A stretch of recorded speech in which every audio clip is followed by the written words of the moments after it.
नमस्कार दोस्तों, मैं हिम्मत सेठ एक बार फिर आपके सामने उपस्थित हूँ एक नए विषय को लेकर। दोस्तों, आज हम महावीर समता संदेश यूट्यूब चैनल से बोल रहे हैं और आपका बहुत बहुत स्वागत है इस यूट्यूब चैनल पर। बातचीत शुरू करें उसके पहले ये अपील कि अगर आपने अभी तक भी हमारे यूट्यूब चैनल महावीर समता संदेश को सब्सक्राइब न किया है तो सब्सक्राइब कर लें, बेल आइकन दबाना न भूलें। और अगर वीडियो अच्छे लग रहे हों तो लाइक करें, फॉरवर्ड करें और लोगों को भेजें, अपने सोशल ग्रुप्स में डालें, जिससे ये बातचीत जो है ज़्यादा से ज़्यादा आगे बढ़ सके। आज मुझे स्टेप एकेडमी में बुलाया था ऐसे ही बच्चों से बातचीत करने। और बच्चे जो है वहाँ पर एक लॉजिस्टिक मैनेजमेंट का एक कोर्स चल रहा है वहाँ। वो स्किल डेवलपमेंट का काम करते हैं। तो लॉजिस्टिक मैनेजमेंट का एक कोर्स चल रहा है वहाँ पर। उसमें 15 या 20 बच्चे हैं, कुल मिला के 17 बच्चे होंगे, पता नहीं एग्जैक्टली तो मेरे को कितने हैं। लेकिन उन बच्चों से बातचीत करने के लिए बुलाया। अच्छा, मेरा तो कोई सेल्स वेल्स का और ऐसा कोई काम है नहीं। लेकिन उन्होंने कहा नहीं, अपन आप जनरल बात कर सकते हैं। तो मैंने फिर उनसे बात की, बच्चों से परिचय वरिचय किया। तो पता लगा कि वो सारे बच्चे गांव के हैं। कुछ लोग खेरवाड़ा के हैं, करावाड़ा करावाड़ा के हैं, खेरवाड़ा के हैं, कोटड़ा के हैं। और कुछ बांसवाड़ा की भी बच्चियां हैं, बांसवाड़ा की 2-3 बच्चियां थी वहां पर। और कुछ बच्चे सिरोही से थे। तो सबका ग्रामीण परिवेश था। और ग्रामीण परिवेश होने के नाते और सारे 10+2 किए हुए थे। तो एक मध्यम श्रेणी का एक ठीक ठाक ग्रुप था। लेकिन चूंकि गांवों से आए हुए थे बच्चे, तो उनका जो स्तर था वो तो उसी तरह का था। अब मेरे को ये था कि भाई हम किस पे बात करें, क्या कहें। तो मैंने उन्हीं से पूछा, भाई आप किस पे बात करना चाहते हो, किस पे बात सुनना चाहते हो, अपन बातचीत करेंगे। और बातचीत में किस पे बातचीत करना चाहते हो ये आप हमें बताएं। और कुछ एक एक आध बच्चे ने जवाब दिया, बाकी लोग तो चुप ही रहे। एक बच्चे ने जवाब दिया कि हम समाज के बारे में बातचीत करना चाहते हैं।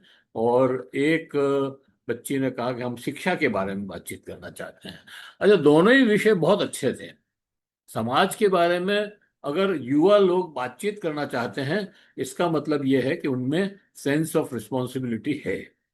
और सेंस ऑफ रिस्पॉन्सिबिलिटी है तभी वो समाज के बारे में बात करना चाहते हैं।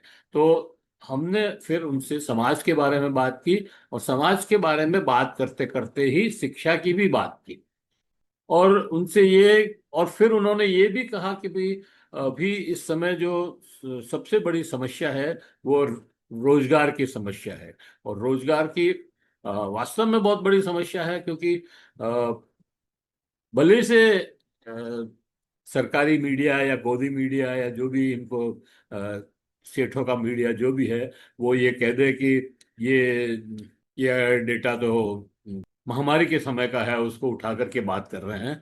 लेकिन ये निश्चित रूप से सही है कि 45 साल में अभी तक की जो सबसे ज्यादा बेरोजगारी है वो अभी भी है। और इसलिए भी ये लगता है कि भाई लोग इधर से उधर।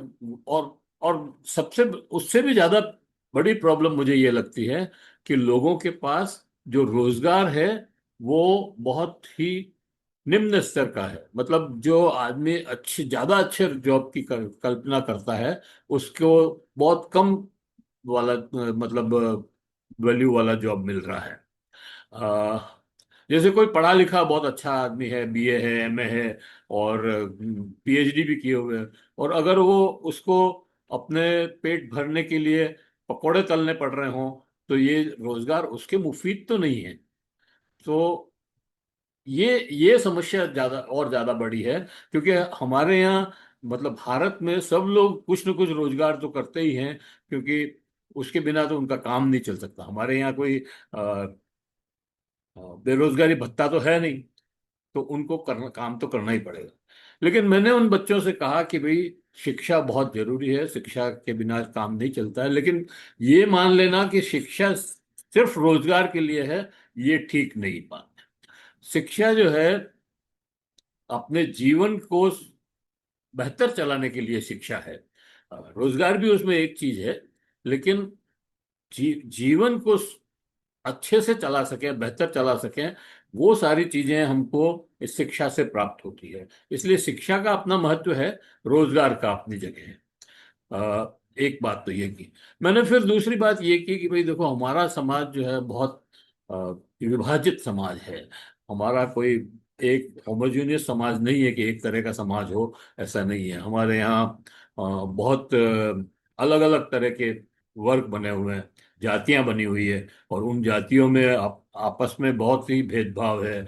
कोई उच्च जाति का है, कोई नीची जाति का है, छुआछूत बहुत है। और मैंने उनको गांधी जी का एग्जाम्पल दिया, और गांधी जी के बाद में मैंने उनको जो है अंबेडकर का एग्जाम्पल दिया, भीमराव अंबेडकर का, कि जिन्होंने गांधी जी और उनके बातचीत के बाद एक ऐसा हल निकला कि जिसकी वजह से आज हमको ये हम लोगों को रोजगार दे रहे हैं, आरक्षण दे रहे हैं, अवसर, विशेष अवसर दे रहे हैं। तो इस तरह की बातचीत हमने की वहां पर, और ये बताया कि ये जब तक समाज बटा हुआ रहेगा, जब तक समाज जातियों में बटा रहेगा, तब तक हम प्रोग्रेस नहीं कर सकते हैं। बल्कि हमारे यहाँ कभी ऐसी स्थिति भी आ सकती है कि गृह युद्ध हो जाए। और सांप्रदायिकता का भी बात हमने की, सांप्रदायिकता भी में भी हमारा देश बटा हुआ है।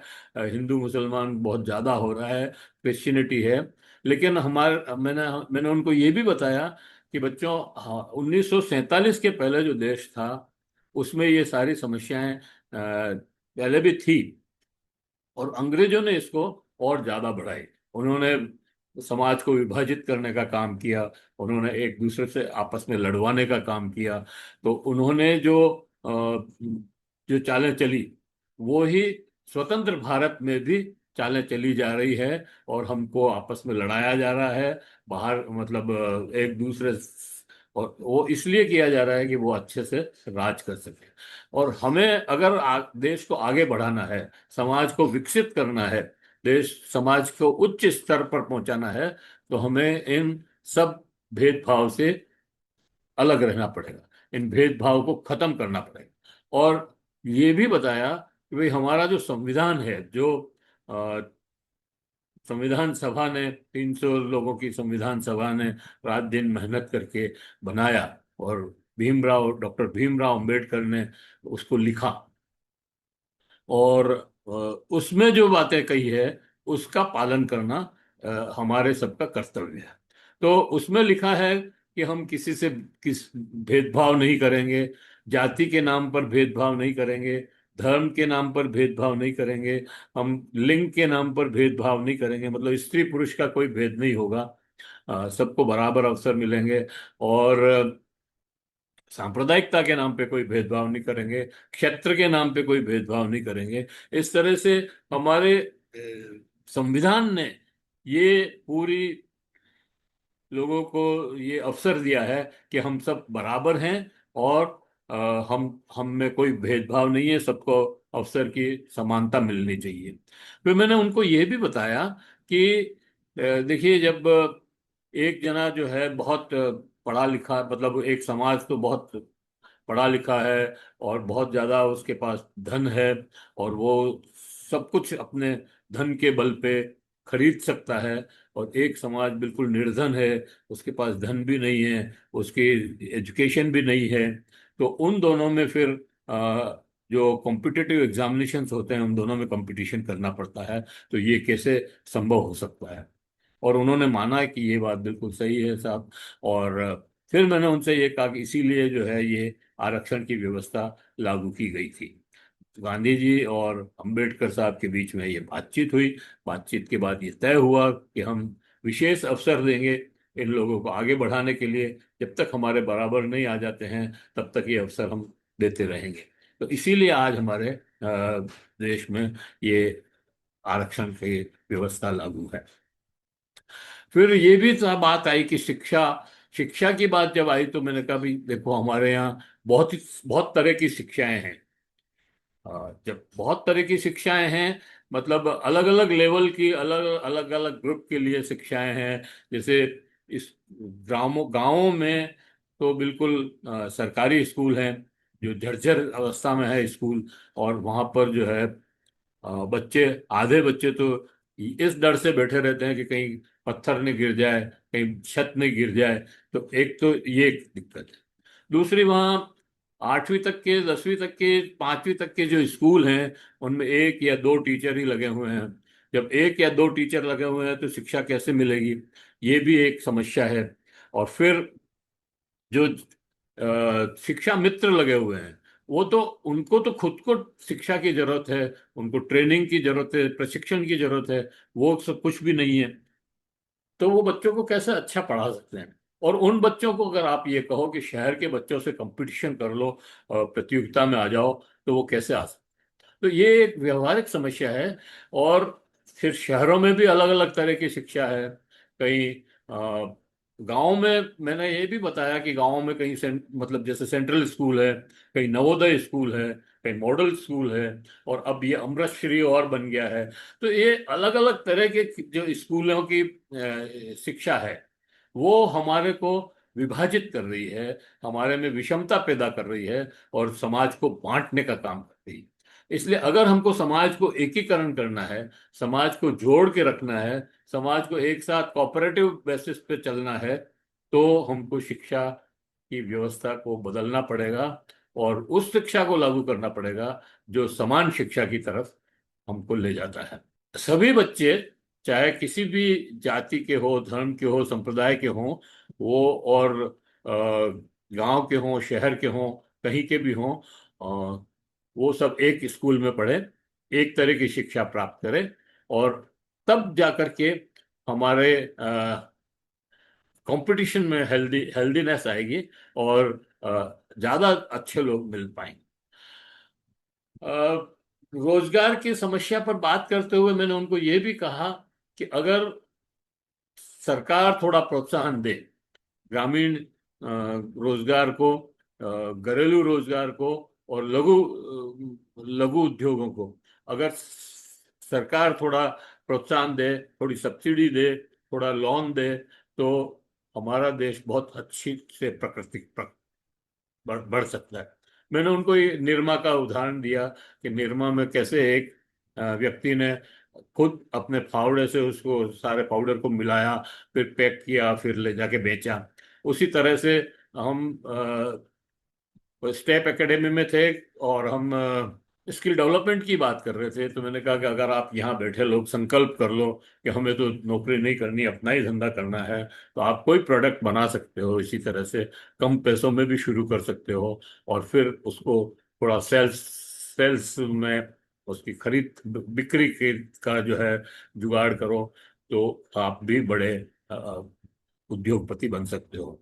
और आप अपना रोजगार तो पैदा करेंगे ही, साथ में और 4-5 जनों को रोजगार दे सकते हैं, छोटा हो तो। और बड़ा उद्योग हो जाएगा तो और ज्यादा लोगों को रोजगार दे पाएंगे। तो इस तरह से पूरी बातचीत हुई।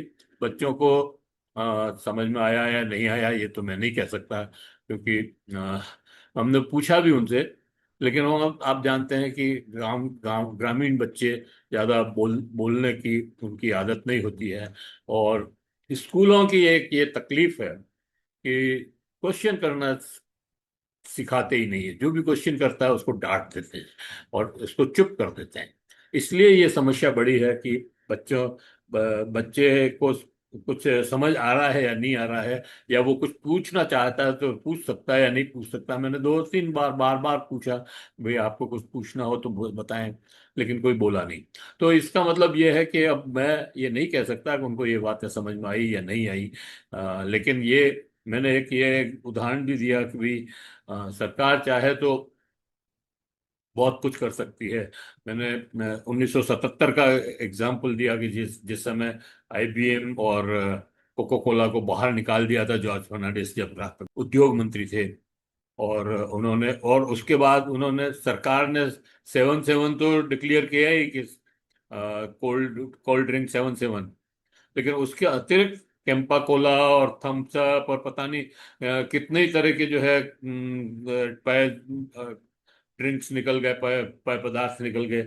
और उससे लोगों को, मतलब अलग अलग शहरों में, अलग अलग स्टेट में भी अलग अलग तरह के प्रोडक्ट बनने लग गए, और उससे काफी लोगों को राहत मिली। राहत इन सेंस कि भाई उनको रोजगार भी मिला और काम भी मिला, और लोगों को भी जो है लोकल चीज मिली। तो ये सब चीजें हैं, अगर सरकार थोड़ा प्रोत्साहित करे तो हम अपनी बेरोजगारी समाप्त कर सकते हैं। चाहे से हमारे जीडीपी 7% 8% नहीं हो, लेकिन फिर भी हम विकेंद्रित करें अगर अर्थव्यवस्था को, विकास के कामों को, लोगों के रोजगार के कामों को, उत्पादन के कामों को, तो हम आगे बढ़ सकते हैं। हम अपनी बेरोजगारी तो कम से कम खत्म कर ही सकते हैं। तो मैंने ये सारी बातें कही वहां पर। बच्चों को पसंद आई या नहीं आई, वो अगर ये वीडियो देखेंगे या देख रहे होंगे, देखेंगे तो और उसके ऊपर कुछ रिएक्ट करेंगे तो पता लगेगा कि उनको पसंद आई या नहीं आई। खैर, मैं इसको यहीं पे समाप्त करता हूँ और आशा करता हूँ कि आपको ये जरूर पसंद आया होगा। और अगर पसंद आया हो तो लाइक करें, फॉरवर्ड करें और लोगों को भेजें, और अपने सोशल ग्रुप्स में डालें। अपने परिजनों और मित्रों को भी बताएं कि भाई ये वीडियो अच्छा है, या ये चैनल अच्छा है, गंभीर विषयों पर बात करता है। जय हिंद, जय भारत। मिलते हैं फिर किसी और वीडियो पे। और अगर आपने अभी तक भी हमारी यूट्यूब चैनल महावीर समता संदेश को सब्सक्राइब न किया है तो सब्सक्राइब कर लें, बेल आइकन दबाना न भूलें। जय हिंद, जय भारत।